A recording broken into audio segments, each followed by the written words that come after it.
আজ কোচবিহারে সভা করেন অভিষেক বন্দ্যোপাধ্যায়। জীবিত অথচ ধর্ষা তালিকায় মৃত এমন 10 জনকে নিয়ে র্যাম্পে হাঁটালেন অভিষেক বন্দ্যোপাধ্যায় এবং বিজেপিকে যত জেতাবেন ততই অধিকার থেকে বঞ্চিত হবেন বলে আক্রমণ শানিয়েছেন তিনি। কি বলেছেন শোনাবো, এর পাল্টা জবাব এসেছে বিজেপির তরফে। শুনুন। দেখতে পাচ্ছেন, সবাইকে দেখতে পাচ্ছেন না আমাকে একা দেখছেন? দেখতে পাচ্ছেন আমার সাথে 10 জন রয়েছে, সবাই কুচবিহার জেলার মানুষ। এই মাটিতে জন্মেছে, বড় হয়েছে, এই মাটিকে পদে পদে সমৃদ্ধ করেছে। এই 10 জনকে বিজেপির দালাল ইলেকশন কমিশন আর মুখ্য নির্বাচন কমিশনার জ্ঞানেশ কুমার মৃত বলে ঘোষণা করেছে। এই 10 জন মানুষকে এদের ভোটার লিস্ট থেকে নাম কেটে দেওয়া হয়েছে, বলেছে এদের কোনো অস্তিত্ব নেই, এরা মৃত। আমার পাশে যারা আছে তাদেরকে কি মৃত মনে হচ্ছে? কি কুচবিহারের ভাইয়েরা জবাব দেবেন না? যারা এই মাটিকে বঞ্চিত করেছে, অপমানিত করেছে, তাদেরকে জবাব দেবেন না?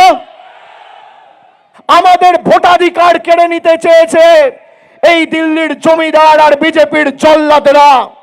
আগামীর লড়াই এদেরকে উপড়ে ফেলার লড়াই, এদেরকে বিসর্জন দেওয়ার লড়াই, এই ছাইপাস আবর্জনাগুলোকে সাফ করবার লড়াই। অভিষেক রাজনীতির কলঙ্ক, রাজনৈতিক ব্যবসাদার, তোলাবাজদের অধিপতি। তিনি বিভিন্ন সভায় ভূতদেরকে র্যাম্পে হাঁটাচ্ছেন আর জীবিত মানুষ ভূত এই কথা বলে তিনি নির্বাচন কমিশনকে দোষারোপ করছেন।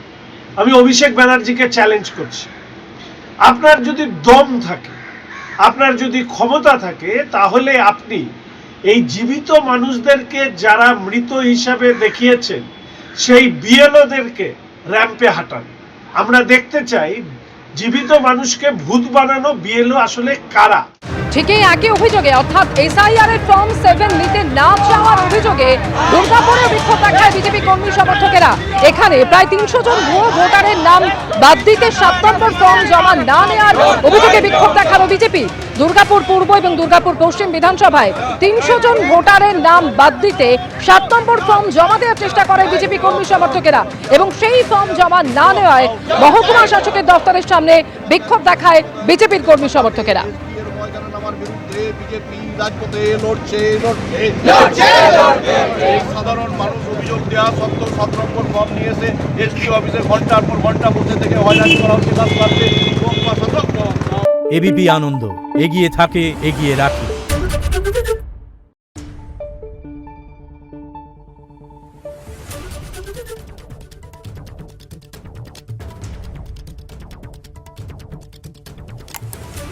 Thank you.